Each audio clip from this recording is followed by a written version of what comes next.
teman-teman, kita masuk ke video yang kedua ya, imunotoleransi. Sekali lagi ini video singkat, jadi teman-teman yang mau nambah materi bisa lihat di video yang satunya, atau dipelajari lagi tentang yang pas imunotoleransi kemarin di papan tulis ya. Ini saya sertakan sedikit tentang apa yang kita bahas kemarin terkait dengan imunotoleransi. Kemudian nanti hipersensitivitas juga akan kita bahas mungkin di next video, karena saya nggak punya waktu banyak, jadi ini 2 video dulu. Nanti kalau butuh silahkan didengarkan, kalau enggak ya skip aja. Oke, kemudian yang terakhir untuk yang hipersensitivitas itu nyusul gitu ya. Oke, kita nanti sedikit bahas tentang imunotoleransi sedikit aja ya, terkait dengan yang kita sudah bahas kemarin. Nah, singkatnya adalah, kalau teman-teman ketahui ya, bahwa intinya adalah sebetulnya tubuh kita itu tersusun atas suatu kumpulan sel ya, yang membentuk jaringan, organ, sistem organ, kemudian organisme. Nah, kalau tubuh kita di breakdown menjadi satuan terkecil yang berupa sel, nah living cell itu juga punya autoantigen atau antigen spesifik yang menandakan dia itu sebetulnya sel apa, seperti itu ya. Nah, ketika kita bicara mengenai antigen yang nantinya bisa menginduksi respon dari tubuh kita ya, kemudian kita lihat juga di bagian ini ya, istilah ya, teman-teman tahu bahwa antigen ini ya nantinya bind atau bisa berkaitan dengan produk-produk sistem imun. Nah, tetapi yang nantinya dapat menimbulkan atau memicu respon imun tubuh kita sebut dengan imunogenik, karena antigen tidak serta-merta bisa menghasilkan respon imun yang adekuat ya, tetapi mungkin dia diikat saja tapi tidak sampai menimbulkan respon imun tubuh kita, seperti itu. Nah, untuk senyawa-senyawa atau antigen-antigen yang memang nantinya bisa memicu kita sebut dengan imunogenik, seperti itu ya. Nah, nanti teman-teman di sini kita sudah bahas kemarin, ini monggo dibaca sendiri ya terkait dengan istilahnya. Nah, kemudian kita tahu bahwa tubuh kita itu merupakan kumpulan dari antigen yang punya potensi untuk berikatan dengan komponen sistem imun tubuh kita. Nah, pertanyaannya adalah tubuh kita bisa bedain nggak antigen yang berasal dari luar dengan antigen yang berasal dari tubuh kita sendiri? Oke, jawabannya adalah bisa, tapi dengan mekanisme toleransi yang sudah dilakukan oleh tubuh kita, seperti itu ya.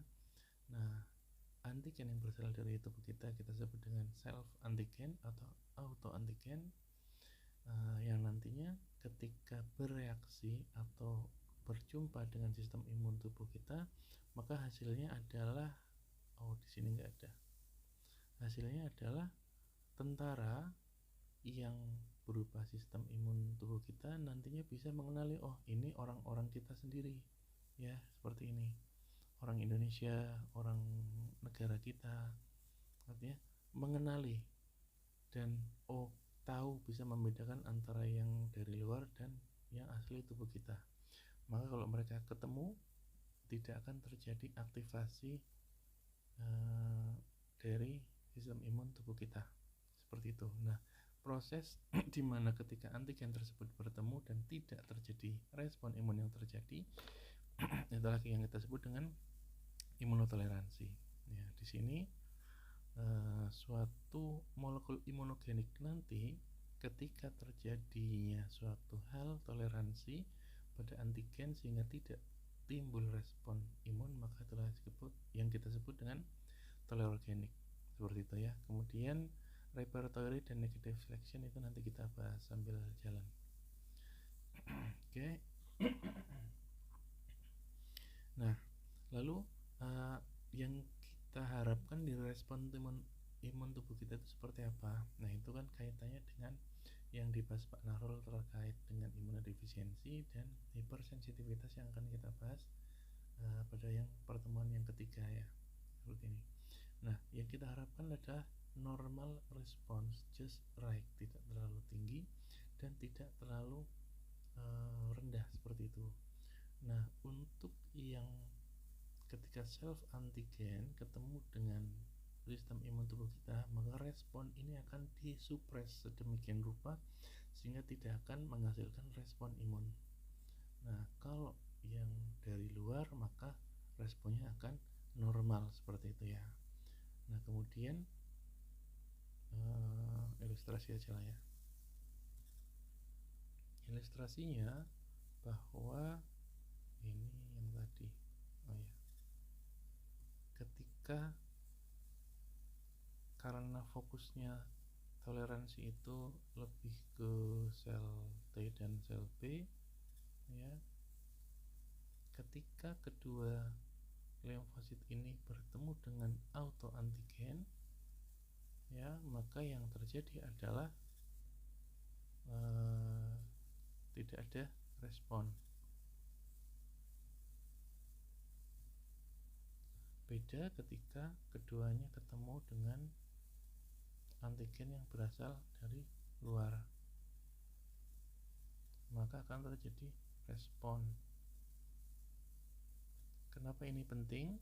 Karena respon imun tubuh kita yang satunya mengalami respon, satunya tidak mengalami respon, tergantung pada konteksnya ya. Maka yang mengalami respon ini nantinya akan merembet lagi kemana-mana terkait dengan aktivasi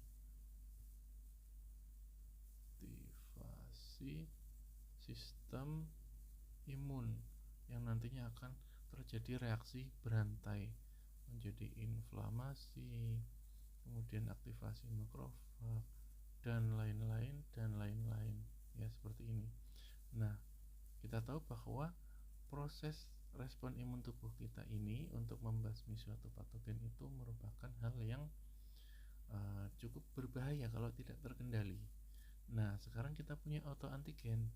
Kalau terjadi respon imun yang seperti yang kiri, maka ini akan sangat bahaya. Maka kita harus supres ketika ketemu antara antigen tubuh kita dengan reseptor sel B atau sel T, maka kita usahakan tidak terjadi respon sehingga tidak akan terjadi respon imun lanjutan. Nah, inilah yang kita sebut dengan proses toleransi. Pada imun kita sebut dengan imunotoleransi. Tubuh kita bisa mengenali tubuh kita sendiri. Sistem imun kita bisa mengenali sistem tubuh kita sendiri, seperti itu ya. Nah, caranya seperti apa? Kemarin sudah kita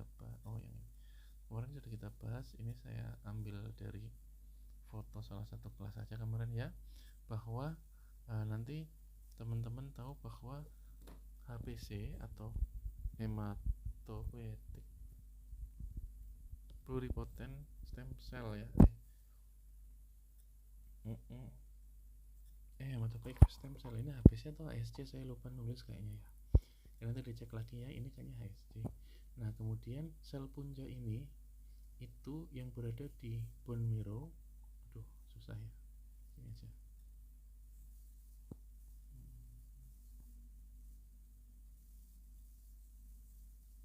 Oke, gini ya.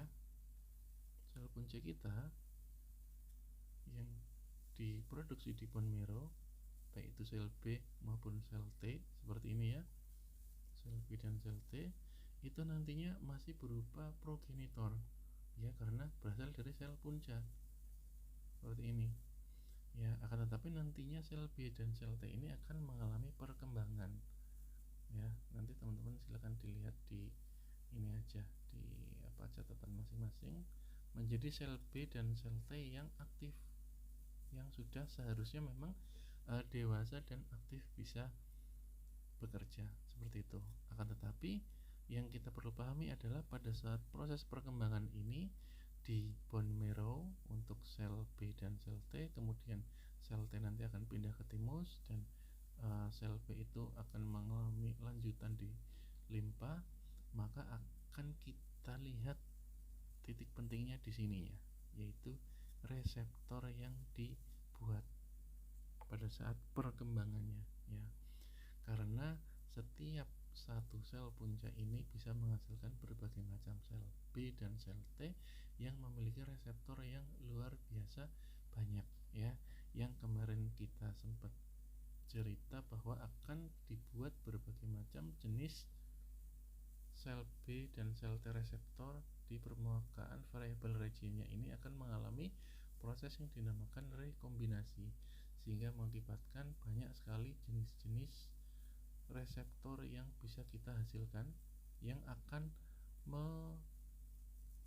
mengenali berbagai macam ligan-ligan yang tersedia di alam, baik yang dari zaman dulu kala maupun dari zaman yang mungkin 100 tahun ke depan akan kita hadapi. Dan proses rekombinasi ini berasal dari DNA kita yang banyak sekali direkombinasi menjadi berbagai bentuk yang almost 99% kita punya bank datanya, bank data yang menghasilkan berbagai macam jenis-jenis reseptor ini untuk ligan atau antigen yang sekarang ada, dulu pernah ada, ataupun suatu saat yang kemungkinan ada ya. Sehingga kita bisa katakan proses rekombinasi itu menghasilkan almost infinite number of receptor types of sel B dan sel T. Nah, itulah yang kita sebut dengan istilah repertoire. Repertoire seperti ini ya. Istilahnya itu adalah bank data. Nah, dengan proses pembuatan reseptor yang berbagai macam seperti ini menghasilkan banyak sekali jenis reseptor tadi, maka ada kalanya pasti nyempil autoantigen yang bisa dikenali tubuh kita. Dikenali apa? Reseptor tubuh kita. Misalkan autoantigennya itu yang saya kasih warna biru ini. Maka ada potensi dua kemungkinan autoantigen tubuh kita, entah itu di sel pankreas misal atau sel ginjal, itu ternyata bisa dikenali oleh sistem imun tubuh kita. Sehingga kalau bisa dikenali seperti ini, pasti akan sangat berbahaya karena akan menimbulkan respon imun yang selanjutnya seterusnya. Karena selnya ada, antigennya ada, nggak seperti antigen dari luar seperti itu kan. Maka kalau masih ada sel hepar, masih ada sel ginjal, ya akan dibasmi terus oleh tubuh kita, direspon terus, nggak akan berhenti. Nah, itulah salah satu penyebab penyakit autoimun ya. Oleh karena itu, dengan bekal yang luar biasa ini, kita punya bank data yang luar biasa, bisa mengenali hampir semua jenis antigen yang ada di dunia ini ya. Maka kita juga harus latih supaya reseptor yang ada di sel B dan sel T ini tidak mengenali antigen tubuh sendiri dengan istilah imunotoleransi, yaitu dengan cara untuk yang sel T dan sel B kita kenalkan dengan autoantigen yang ini ya. Sel T dia akan berproses menuju ke timus dan di sini mengalami perubahan menjadi sel CD4 dan atau CD8 ya. Kemudian yang sel B juga dia akan mengalami proses pembentukan reseptor di bone marrow. Nah, pada saat proses pembentukan reseptor di bone marrow ini dan untuk sel T di timus ini, maka akan dikenalkanlah dengan autoantigen yang ini ya. Sehingga jika terjadi reaktif, kita lihat yang sel T atas, kalau reaktif maka sel T yang tadi sudah kita buat, tubuh kita buat, maka bisa mengalami tiga hal. Yang pertama mengalami apoptosis, atau yang kedua dua hal ya, atau berubah menjadi T regulatory. Yang T regulatory ini fungsinya nanti juga untuk mensupres respon imun tubuh kita. Nah, yang ketiga, tiga hal tadi maksudnya adalah ketika non reaktif. Kalau non reaktif artinya ya akan masuk ke perifer, lolos central tolerance, lolos di mana di timus itu kita lakukan pengenalan kepada autoantigen seperti ini ya. Nah, kemudian selanjutnya untuk yang sel B juga sama, di stromal cell di bone marrow, sel stroma di sumsum tulang, dia juga dikenalkan dengan autoantigen. Ada dua macam yang terjadi, antara reaktif atau non reaktif. Kalau non reaktif jelas akan masuk ke sistem perifer. Kalau reaktif kita lihat reaktifnya sedang atau tinggi. Kalau sedang itu nanti dia hanya akan mengalami anergi, dan kalau tinggi nanti akan bisa mengalami apoptosis atau direkombinasi ulang pada reseptornya. Ya, reseptor yang tadi direkombinasi kembali, maka nanti akan dikenalkan kembali dengan autoantigen. Kalau masih reaktif maka dia akan langsung di delete. Kalau sudah non reaktif dia akan masuk ke perifer, seperti itu ya.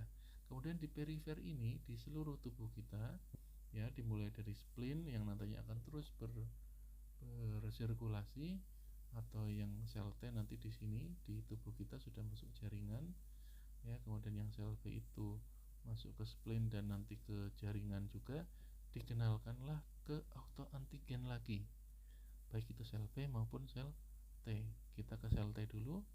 Sel T yang sudah non reaktif tetap kita kenalkan lagi ke antigen yang ada di tempat perifer, di darah, di pokoknya di perifer, di jaringan dan lain-lain.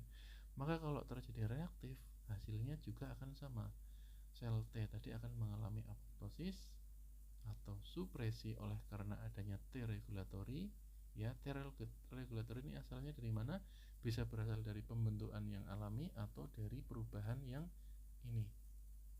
Ya, seperti ini. Kemudian mana tadi?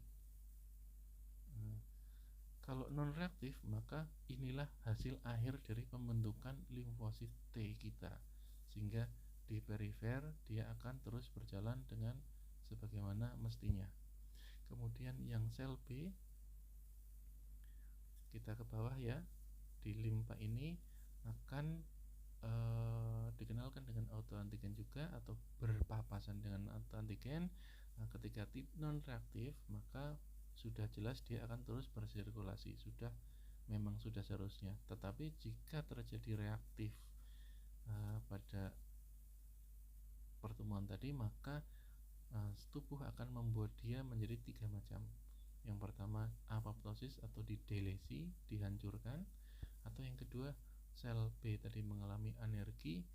Yang ketiga sel B tadi akan mengekspresikan banyak co-inhibitory reseptor di permukaannya, yang nantinya akan menyebabkan aktivasinya menjadi sulit, bahkan lebih cenderung terinhibisi sehingga tidak aktif, seperti itu ya.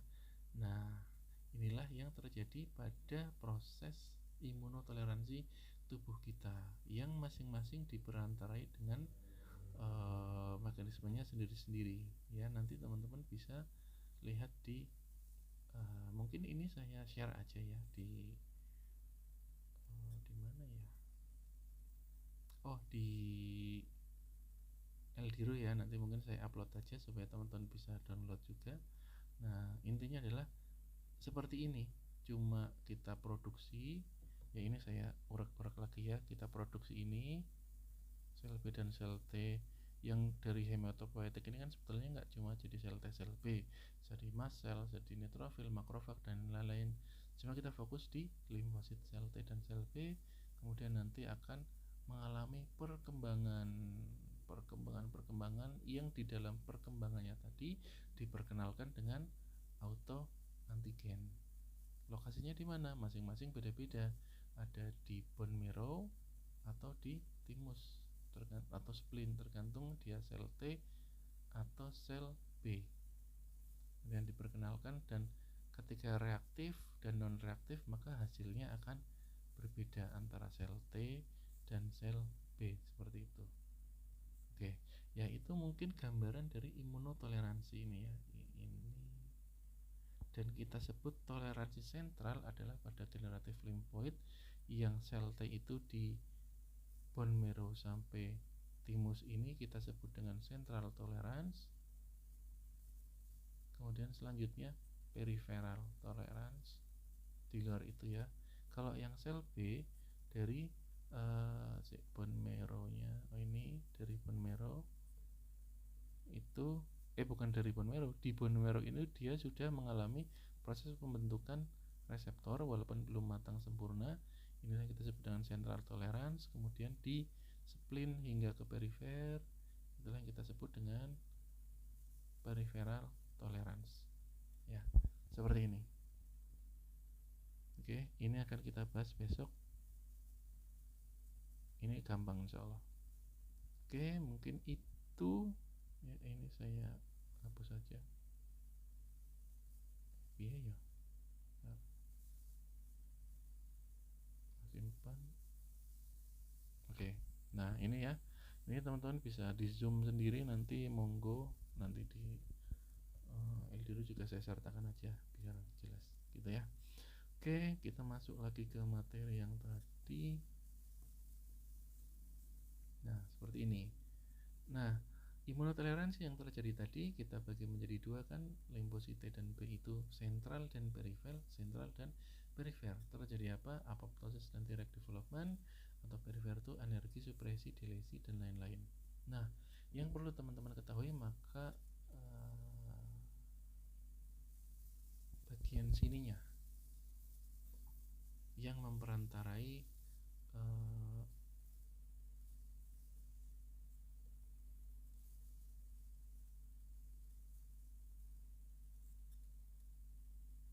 Oke, oh ini relat ini, berarti bukan di sini.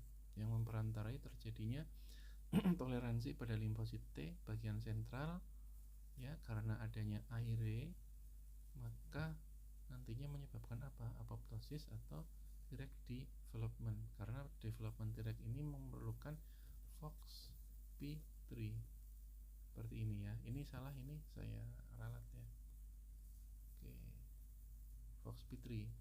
Kemudian di perifer akan terjadi anergi oleh karena adanya co-inhibitory reseptor juga ya, CTLA4 dan PD1. Ini kan co-reseptor ya, co-reseptor. Kemudian supresi oleh karena Treg, dan kemudian ini sama sih, supresi oleh adanya co-reseptor, dan juga ada IL2. IL2 untuk apa? Nanti kita bahas di belakang. Kemudian ada delesi. Nah, kalau yang sel B di toleransi sentral itu ada reseptor editing ya, ketika dia masih reaktif maka diulanglah reseptor itu, dibikin ulang dengan cara kita memiliki enzim RAK1 dan RAK2. Kalau enggak ya udah di delete aja atau dibuat menjadi anergi. Perifer juga sama, anergi, delesi, kemudian regulasi by inhibitory reseptor, sama seperti yang sel T. Kalau sel T itu CTLA4 bentuknya ya sampai D1. Kalau sel B ini dia CD22 dan FcYR3b seperti ini ya. Nah, nanti kita detailkan proses yang terjadi tadi. Proses ini kita detailkan ke toleransi yang akan kita bahas di bawah. Nah, ini secara umum kita sudah bahas ya tadi, bahwa stem cell akan diproduksi dan dimatangkan di tempat-tempat tertentu, di bone marrow ataupun di timus ya.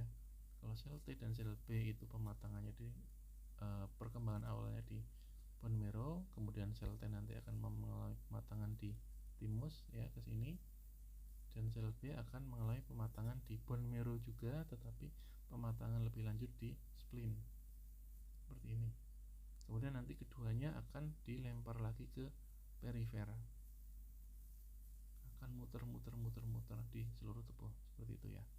Nah, pada saat perkembangannya akan terjadi proses rekombinasi pada gerombolan DNA yang di sini ada LVGC. Teman-teman gak usah hafalkan ini untuk pengetahuan aja. Intinya adalah ada segmen sequence di dalam DNA kita yang nantinya akan berfungsi sebagai variable region ini, yang akan mengalami rekombinasi yang menyebabkan kita mengalami berbagai macam memiliki berbagai macam tipe reseptor sel B dan sel T yang ada dalam tubuh kita. Dan proses rekombinasi dimulai dari DNA ini yang nantinya akan menyusun menjadi bentuk variable region di reseptor kita ini, baik reseptor sel B maupun sel T seperti ini ya. Maka in teori akan terjadi almost infinite number of lymphocyte types, sehingga kita sebut ini sebagai repertoire yang bisa mengenali 99,90% sesuatu antigen yang dulu, sekarang, ataupun suatu saat akan kita ketemu, ya, bagian sininya. Oke, seperti itu. Nah, inilah yang kita bahas kemarin, ya, dimana yang dulu dan sekarang itu hingga yang suatu saat nanti akan ketemu itu bisa dikenali oleh repertoire limfosit B dan T reseptor yang ada dalam tubuh kita, karena ini merupakan suatu bank data yang sudah siap tempur, tetapi cuma dalam tanda kutip belum aktif, tinggal menunggu proses aktivasi. Oleh siapa? Oleh INET. Seperti ini, ya. Kalau INET sudah mengaktifasi, maka akan terjadi aktif. Ini aktif, reseptor ini aktif untuk meng-fight atau mengeradikasi berbagai macam penyakit ini. Seperti itu, ya. Nah, selanjutnya kita lihat di toleransi perifer, intinya adalah di luar generatif limfoid tadi, ya. Jadi kita sudah masuk sampai ke peredaran darah perifer, sampai ke jaringan dan lain-lain. Nah, disitulah terjadi proses toleransi perifer. Nah, ini teman-teman bisa baca yang ini ya. Oke, nah kemudian big picture-nya adalah seperti ini yang sudah kita bahas. Ini adalah pengulangan yang sudah kita bahas tadi terkait dan kemarin, ya.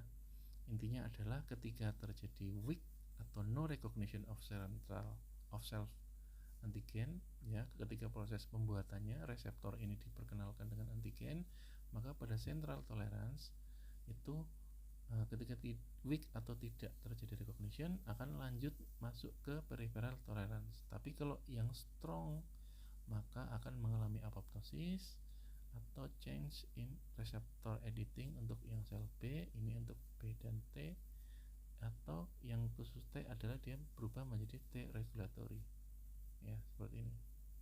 Kemudian di periferalnya juga akan dikenalkan lagi dengan self antigen. Kalau masih tetap reaktif maka dia akan mengalami apoptosis, anergi, ataupun supresi oleh karena T regulatory yang dihasilkan tadi, ya. Nah, ini adalah big picture kita. Kalau teman-teman pusing lihat yang di papan tulis, maka ini big picture-nya yang ini. Oke, ya, seperti ini. Dan kita masuk lebih detail ke limfosit T, ya. Intinya ini adalah proses perkembangan limfosit T yang sudah kita bahas tadi, ya. Perpindahannya ini pengetahuan umum, monggo-monggo dibaca-baca aja silakan, ya. Kemudian ini lokasi limfosit T ketika mengalami mengalami proses imunotoleransi, kita sebut bahwa dia ada timus. Tapi timus kan ada bagian epitelial, ya. Timosit ini calon-calon sel T tadi yang akan nanti dewasa. Kemudian di epitelial sel di bagian medula, karena di bagian timus itu ada korteks dan medulanya. Nah, proses di mana terjadinya imunotoleransi ada di bagian medula, di bagian medullary epithelial cell ini, yang di sini nanti akan ada aire itu autoimun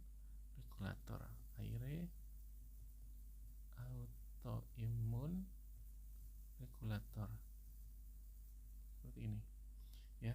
Kemudian autoimmune regulator inilah yang akan mempresentasikan atau mengatur self antigen yang akan diekspresikan di MTSI ini. MTSI itu medullary epithelial cell, MTSI ini, medullary thymic atau thymus epithelial cell, seperti itu, ya.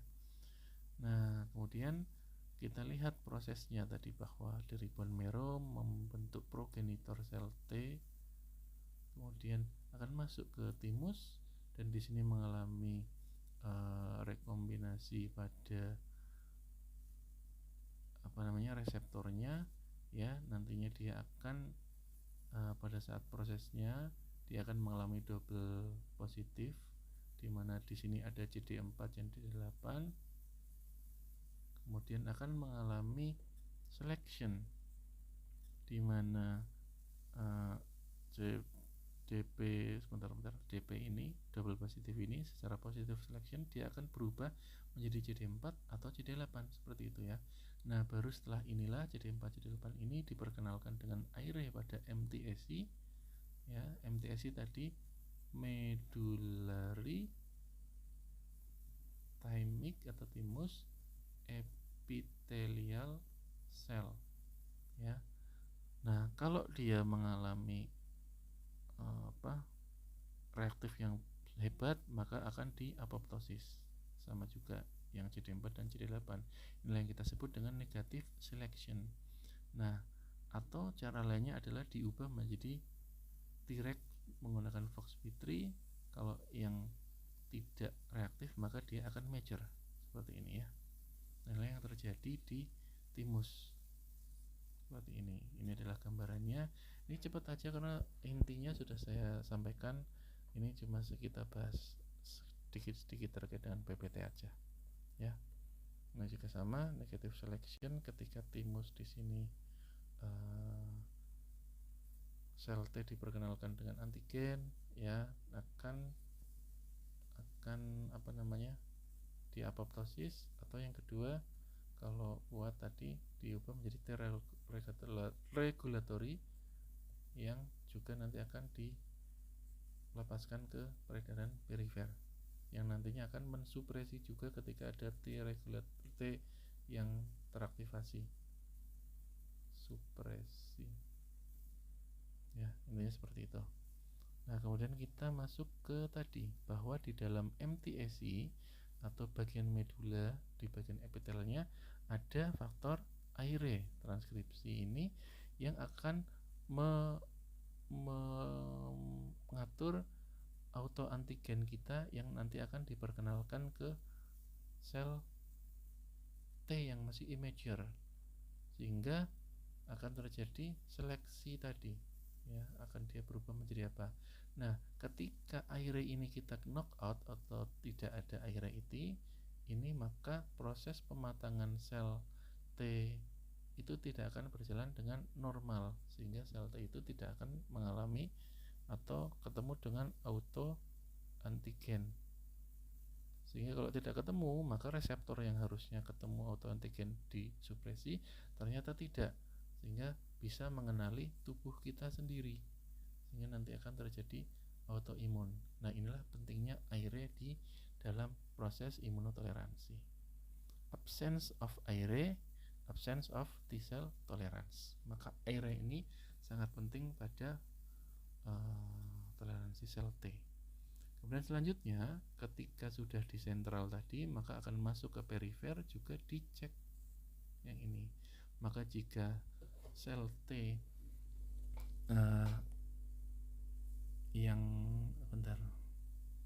sel T-nya ini ya, ketika dia bertemu dengan autoantigen maka bisa mengalami beberapa macam hal.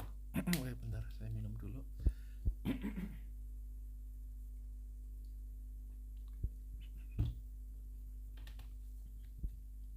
Yang pertama anergi, yang kedua supresi, yang ketiga delesi. Kita dari yang paling mudah dulu. Delesi intinya adalah apoptosis. Ya, teman-teman pernah tahu yang mekanisme sitotoksik limfosit dalam mengapoptosis sel kan? Ya, mirip seperti itu. Ya. Nah, kemudian yang supresi artinya di sini T regulatory ini yang berperan. Ketika ada T regulatory, maka aktivasi pada sel T itu akan terhambat atau tersupres dengan sendirinya. Asalnya dari mana regulatory T cell ini? Dari yang ini tadi ya,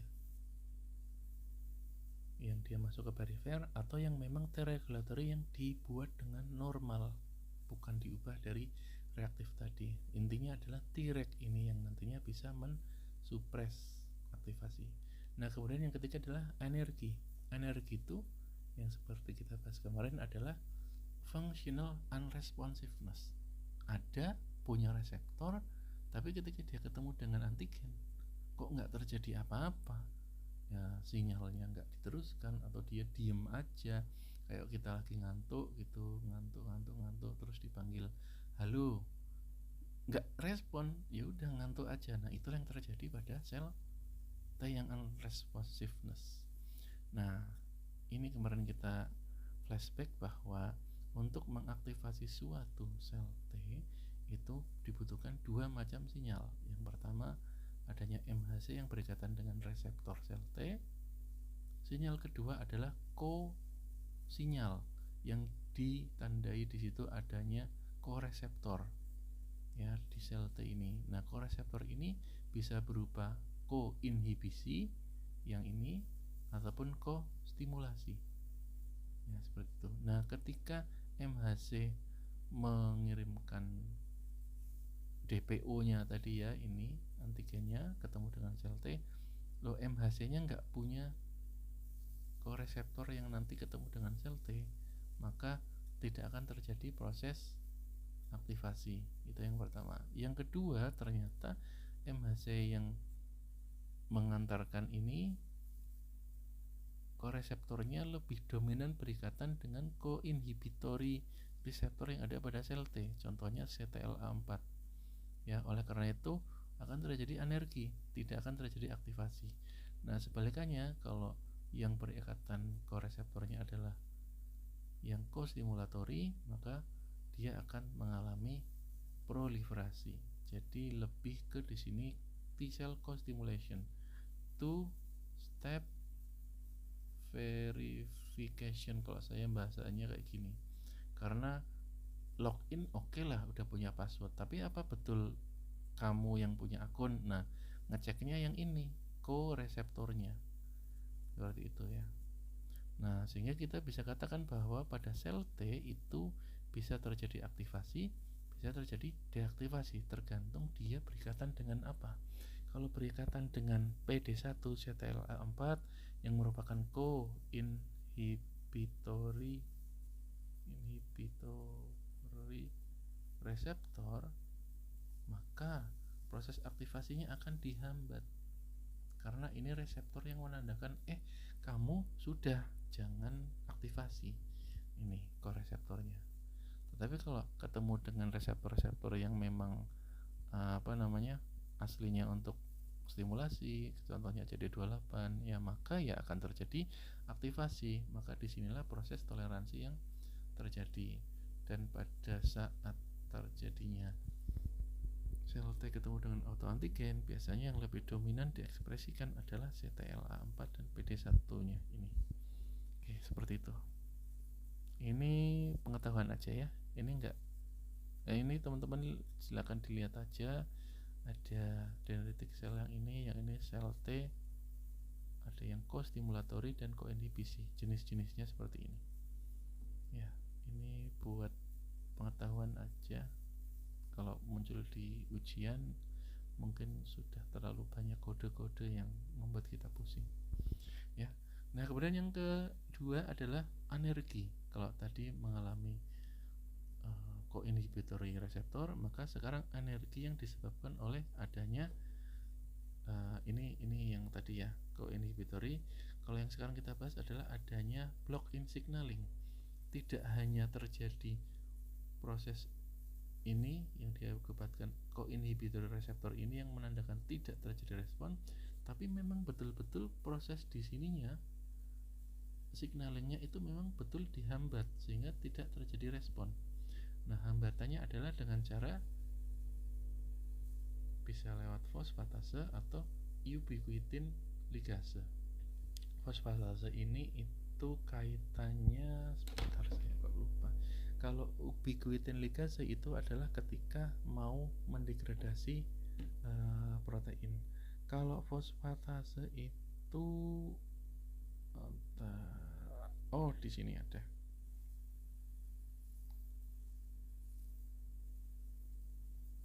Kita lihat ke sini ya. Nah, selain adanya co-stimulatory receptor ini, fosfatase tadi itu maksudnya yang ini, yang nantinya mendegradasi fosfat ini supaya ketika terjadi pemblokiran di sini, maka aktivasinya akan dihambat, aktivasi sel T, ya. Itulah aktivitas fosfatase. Kemudian untuk ubiquitin ligase, artinya contohnya ZAP70 ini yang diperlukan untuk aktivasi T reseptor ini kan APC menyampaikan pesan ininya antigennya ke sel reseptornya, diteruskan melalui hitam, kemudian fosfatnya diikat oleh ZAP70 yang nantinya akan masuk menjadi aktivasi sel. Nah, ZAP70 ini akan banyak didegradasi karena adanya ubiquitin ligase. Kalau ZAP70-nya tidak ada, maka proses selanjutnya ke bawah itu juga akan terhambat. Seperti itu ya. Maka fosfatase dan ubiquitin ligase ini salah dua dari beberapa macam anergi, sehingga kita tahu bahwa ada signalingnya, tapi terhambat karena unresponsiveness tadi. Nah, itulah yang terjadi pada anergi, seperti itu ya. Dan CTLA4 yang kita bahas tadi ya, pada sel T yang sudah teraktivasi biasanya akan mulai mengekspresikan CTLA yang semakin banyak, sehingga ini merupakan checkpoint di mana sel T yang aktif itu tidak akan aktif selamanya, tetapi akan switch menuju CTLA4 ini makin banyak, nanti akan bertemu dengan APC, nanti tidak akan terjadi aktivasi lanjutan. Seperti itu. Ini merupakan mekanisme umpan balik, timbal balik, dimana supaya terjadi keseimbangan. Ya, switch off. Nah, yang men-switch off siapa? CTLA4 dan PD1. Ya, seperti itu. Nah, PD1 juga sama. Ini PD1 yang kaitannya dengan kalau PD1 di koreseptornya, tapi nanti masuk ke bawah sampai ke fosfatase tadi yang menghambat aktivasi dari anergi sel T tadi. Nah, kita sekarang bahas mengenai T-regulatory. T-regulatory juga berfungsi untuk mensupres aktivitas sel T. Ya. Nah, dengan cara ternyata yang T-regulatory ini dia bisa mengekspresikan CTLA4 yang banyak. CTLA4 ini kita tahu bahwa merupakan suatu co-inhibitory reseptor, sehingga nantinya akan antara sel T dengan sel T regulatory itu akan saling berkompetisi. Koreseptor dari dendritic cell yang ini B7-nya dia akan lebih cenderung mengikat ke regulatory atau ke CD28 bagian yang sel T yang akan diaktifasi. Nah, biasanya semakin banyak CTLA4 ini yang ada di T regulatory, maka potensi aktivasi ke arah sininya akan menjadi berkurang, lebih cenderung menuju ke sel T regulatory.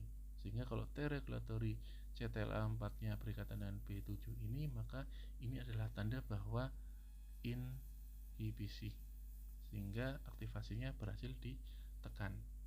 Seperti itu ya. Atau selanjutnya, selain terjadi kompetisi seperti ini, yang kedua ternyata ya CTLA4 ini yang ngikat B7 tadi itu dimakan, reseptornya ini diambil, mengalami internalisasi. Semakin ke sini T regulatory ini dia makan reseptor yang ada di APC-nya, sehingga B7 ini akan terikut masuk ke dalam T regulatory. Lah, kalau semakin banyak yang dimakan, ya APC ini akan mengalami reseptor yang menghilang seperti ini. Nah, seperti yang pertama ini ya, ini kok nggak ada koreseptornya? Ya karena dimakan oleh T regulatory tadi ya. Oke ya, itu yang T regulatory, dan inti dari T regulatory itu untuk tumbuhnya dan perubahan dari sel T memerlukan FOXP3 agar menjadi T regulatory ya, dan kemudian T FOXP3 kemudian akan berubah menjadi T regulatory ya, seperti ini. Kalau tidak ada FOXP3 maka sel T tersebut tidak akan berubah menjadi T regulatory seperti itu ya. Ini regulatory T cell. Nah kemudian untuk perbanyakannya ternyata T regulatory ini akan semakin banyak jumlahnya ketika bertemu dengan interleukin 2. Jadi ketika terjadi aktivitas T cell maka mekanisme inhibisinya secara tidak langsung akan sekresikan IL-2. Nah IL-2 ini akan memperbanyak atau meningkatkan proliferasi dari T regulatory, dimulai dari awalnya 1:1 antara dendritic cell, regulatory T cell dan aktivator T cell. Kemudian nanti secara timbal balik aktivator T cell ini akan mensekresikan IL-2. Nah IL-2 ini untuk T regulatory itu adalah sinyal untuk tumbuh dan berproliferasi, sehingga nanti akan semakin banyak T regulatory yang berdekatan dengan MHC, sehingga akan menginhibisi atau semakin mensupres aktivasi dari sel T ya, seperti itu nanti bisa dibaca. Kemudian untuk yang sel B lebih sederhana lagi, ini adalah proses pematangannya ya, yang kita sudah bahas tadi ya. Nah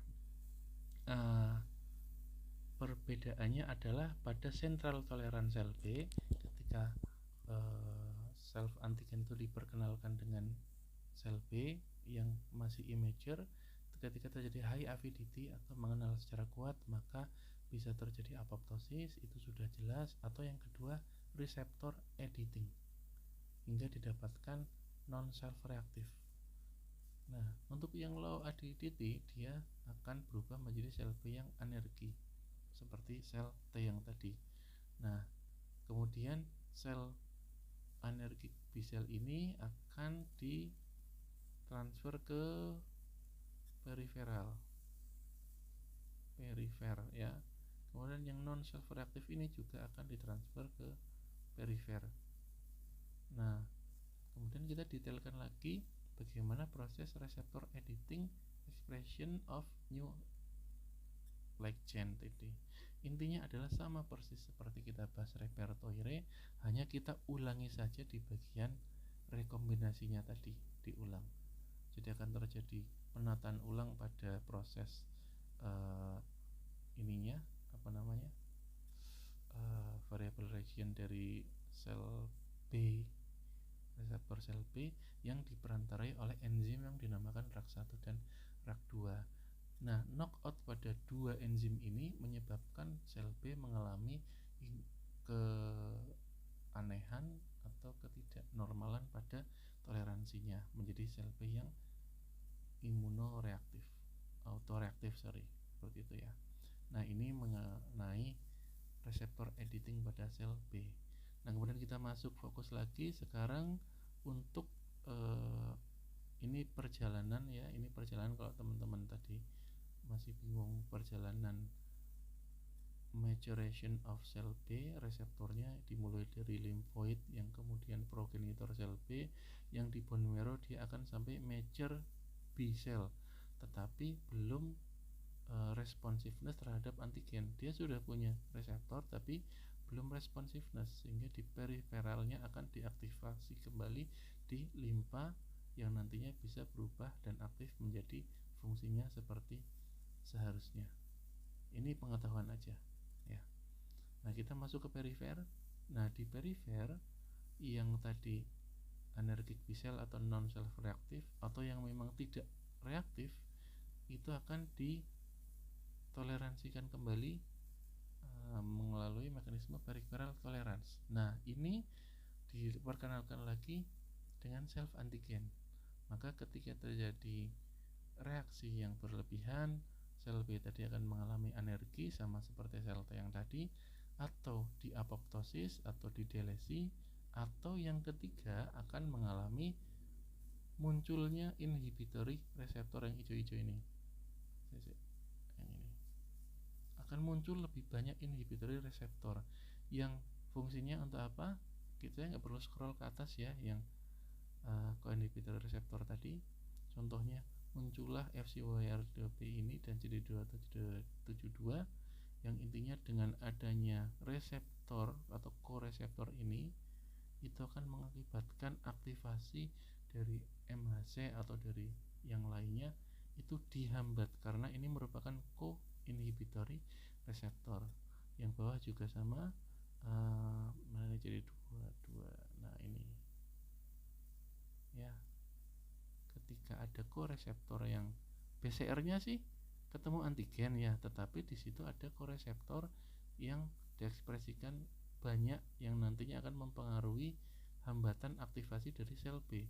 Nah, co-inhibitory reseptor ini akan diekspresikan dengan banyak ketika sel B ini mengalami reaksi dengan self antigen yang kuat, seperti itu ya. Nah, perkara kapan dia mengalami regulasi, kapan dia mengalami anergi itu saya masih mencari di berbagai sumber, belum bisa membedakan kapan saatnya ini. Tetapi yang terjadi adalah ketiga hal tersebut. Cuma pengaruhnya kenapanya kita belum bisa detailkan. Oke. Nah, itu adalah yang kita bahas tadi mengenai imunotoleransi ya, yang ada di limfosit T dan B, di sentral dan perifer. Kemudian inilah yang mendasari mekanisme tadi, dan kemudian inilah yang mendasari atau yang diperlukan terkait dengan toleransi di tempat tersebut. Aire ini saya coret, ini harusnya airenya di sini, dan ini Fox P3 ya. Oke, nanti direlat aja. Dan kalau teman-teman mau lihat kesimpulannya ada di sini, silakan dibaca sendiri ini ya, karena kita ini hanya tambahan saja, jadi tidak tidak saya detailkan. Oke, mungkin itu ini akan kita bahas selanjutnya. Sebelum imunohipersensitivitas kita akan sedikit bahas terkait autoimun ya. Ini mungkin besok ya, karena ini sudah jam 12:30. Mungkin kita lanjut video ketiganya, saya kasih hari Rabu aja gitu ya. Oke, mungkin seperti itu teman-teman. Kurang lebihnya saya mohon maaf. Nanti silakan dilihat di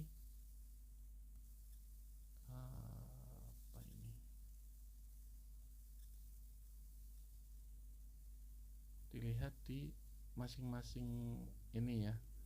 Nah, masing-masing mind map yang gambar sudah kita buat. Oke, mungkin seperti ini aja, nanti silakan dipelajari ininya. Oke, baik, mungkin dari saya cukup sekian. Terima kasih. Assalamualaikum warahmatullahi wabarakatuh.